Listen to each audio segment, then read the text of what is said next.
Imagine being on the brink of death and uncovering a dark secret so shocking that it could change everything we thought we knew. A desperate mother, driven by faith and fear, has come forward to share her daughter's chilling near-death experience, one that reveals unsettling truths about the Los Angeles fires. What she saw, and what she was told, may not only expose a hidden reality, but also serve as a dire warning to all of us. For years, the world has witnessed natural disasters, tragedies, and unexplained events, brushing them off as mere coincidences or unfortunate circumstances. But what if they weren't? What if behind the chaos, there was something deeper, something orchestrated, hidden from the public eye? This mother believes that her daughter's experience is a message from beyond, urging humanity to open its eyes before it's too late. In this video, you will hear the first-hand account of a child who, while lying in a hospital bed, encountered two mysterious figures, one glowing with an indescribable light, the other filled with wisdom and authority. They took her on a journey beyond the physical world, revealing the truth about who is behind the devastating fires and why they are happening. Stay with us until the end, because this story is more than just an experience. It's a call to action, a plea for awareness, and perhaps the most important revelation you'll ever hear. If you've ever wondered whether unseen forces are shaping our world, you won't want to miss a single moment. But first, let's take a step back and understand how this extraordinary journey began. A journey born out of years of pain, faith, and an unwavering belief that something greater was at play. For years, this mother had lived in a constant state of fear and uncertainty. Her daughter's health had always been fragile, with every school year marked by countless doctor visits, late-night emergency trips, and unanswered questions. Despite seeking medical help, no one could provide a definitive solution. It was a battle fought with love, resilience, and most importantly, faith. As the years passed, her daughter's condition worsened. The once energetic and lively girl became frail and weak, spending more time in hospital beds than a playground. Every morning, the mother woke up with a silent prayer on her lips, hoping that today would bring a miracle. She held on to her faith tightly, believing that God had a plan even when things seemed hopeless. Then came the breaking point.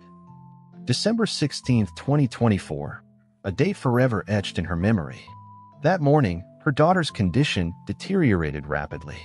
Struggling to breathe, her body weak and trembling, she was rushed to the hospital with little hope of survival. The doctor's expressions were grim, their words cautious, offering little comfort. The mother sat by her daughter's bedside, watching every shallow breath, feeling helpless and desperate. Sleepless nights and whispered prayers became her only source of strength. She would read passages from the Bible, holding her daughter's hand, reminding her that healing would come in God's perfect timing.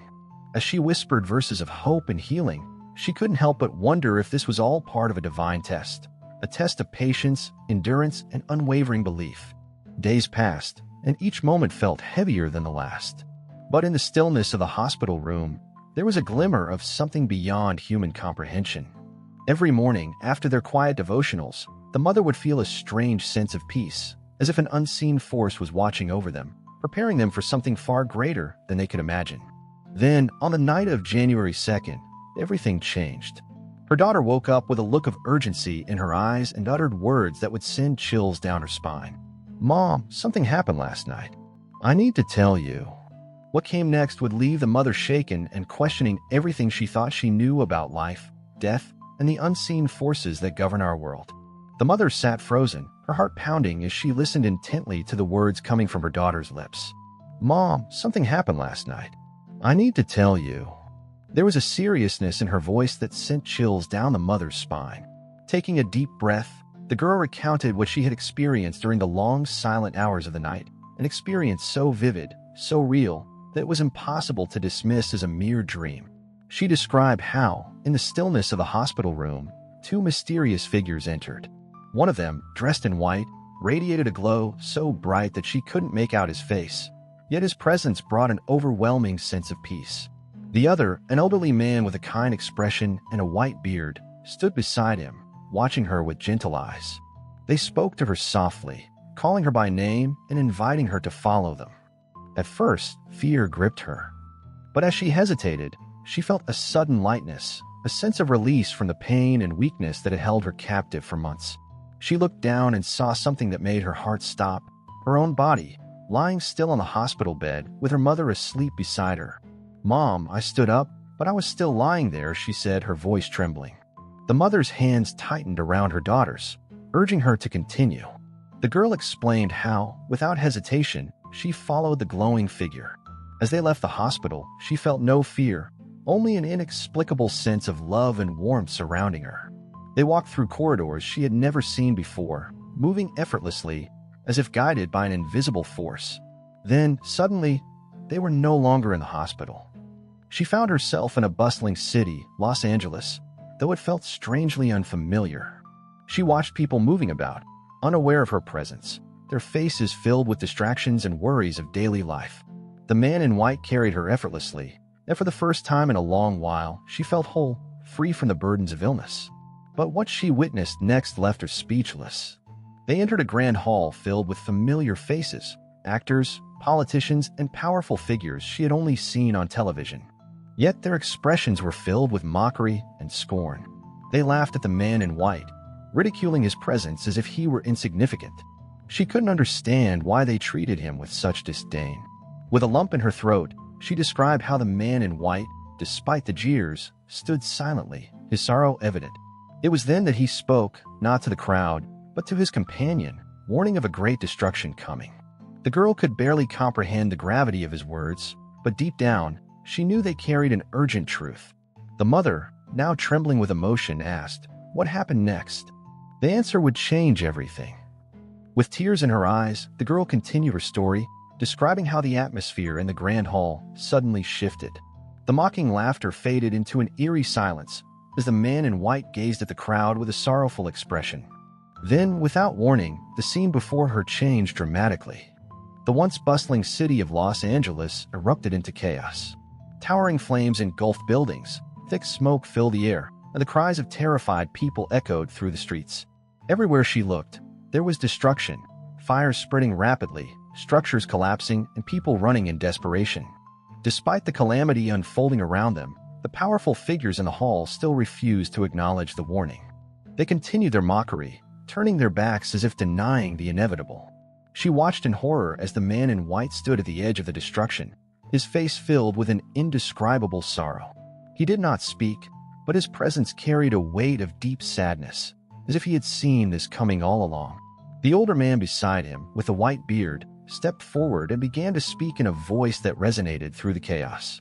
"Call upon him now," he pleaded. "He can still save you." The girl's heart ached as she saw the crowd's reaction. They ignored the plea, continuing to run in panic, their faces reflecting fear, confusion, and desperation. No one stopped to listen. No one cried out for help. Instead, they seemed consumed by their own struggles, too distracted to realize the salvation being offered to them. Tears welled in the girl's eyes as she described how the flames consumed everything in their path. Iconic landmarks crumbled, homes turned to ashes, and the city was left in ruins. Yet, amidst the devastation, the man in white remained unwavering, watching with deep compassion and sorrow as the people turned away from him. "Mom," she whispered, "he didn't force them to listen. He just stood there waiting." As she narrated this terrifying vision, the mother couldn't shake the feeling that what her daughter had witnessed was more than just a dream.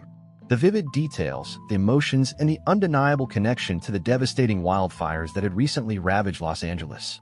It all felt too real, too prophetic to ignore. Then the girl spoke of something even more alarming. After leaving the burning city, the men took her to a place she had only seen on television, the White House. Despite never having been there before, she recognized its distinctive architecture and grandeur. The atmosphere inside was heavy, filled with power and authority, yet something felt deeply unsettling. The mother sat in stunned silence, realizing the gravity of what her daughter was revealing. If what she had seen was indeed true, then the implications were far-reaching, and the message was clear: something greater was at play, something that demanded their attention and action. Taking a deep breath, the mother asked, "What did you see inside the White House?" What her daughter would reveal next would send shivers down her spine. The girl took a deep breath before continuing, her eyes wide with the weight of what she had seen. "Mom, they took me to the White House," she said, her voice trembling. Though she had never been there, she instantly recognized it from images she had seen on TV. The grand building, the polished floors, the air of authority, it was unmistakable. As they entered, the atmosphere was tense, filled with an overwhelming sense of power and control. The girl described being led through vast hallways until they reached a large room, where a man with a white beard sat in an imposing executive chair. He exuded a presence of command, his expression stern yet unreadable. She felt as though he was used to having the final say in everything. The man in white stepped forward, addressing the figure seated before them with a voice filled with both authority and compassion. "If you humble yourself and accept my lordship, I can save your people from what is coming," he said. His words echoed through the room, heavy with meaning, yet the response was chilling. The man in the chair didn't react with humility or gratitude. Instead, his lips curled into a cold, dismissive smile. He shook his head, making it clear that he had no intention of bowing down. "We do not need your help," he stated firmly. "We are in control." The girl recalled how a deep sorrow washed over the man in white. She could see it in his eyes, the disappointment, the pain of rejection. He stood there for a long moment, as if hoping for a change of heart. But when it didn't come, he turned away, his grief visible in every step he took as he left the room. As they walked out of the White House, the girl couldn't shake the heaviness in the air. "Mom, it was like watching hope walk away," she said, her voice cracking.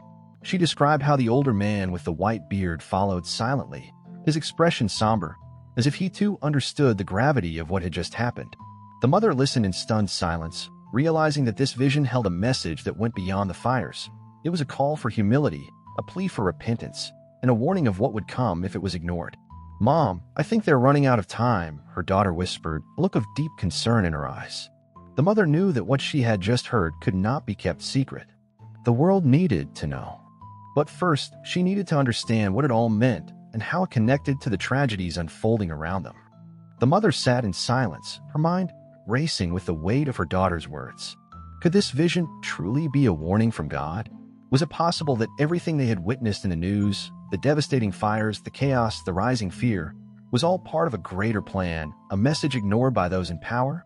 As she pieced together the details of her daughter's experience, a chill ran down her spine. The vision of the mocking crowd, the raging fires, and a rejected plea for salvation, everything seemed eerily connected to what was happening in the real world. News reports of the Los Angeles fires flashed in her mind, the scenes of destruction, people fleeing their homes, and a sense of hopelessness gripping the city. But what struck her the most was the recent event at the Golden Globes, where a comedian openly mocked God in front of a roaring crowd. Her daughter had described a similar scene, a grand hall filled with influential figures laughing at the man in white, completely unaware of the destruction that awaited them. The resemblance was undeniable, and the thought of it sent shivers down her spine. She realized that her daughter's vision wasn't just a random dream. It was a divine warning, a desperate call to wake up before it was too late. The fires weren't just natural disasters. They were signs, warnings of what happens when people turn away from God. Her heart ached as she thought about the rejection that the man in white faced in the White House. The refusal to humble themselves, the arrogance in believing they didn't need salvation. Was this not the same pride she saw in the world today? The weight of the revelation pressed heavily on her chest.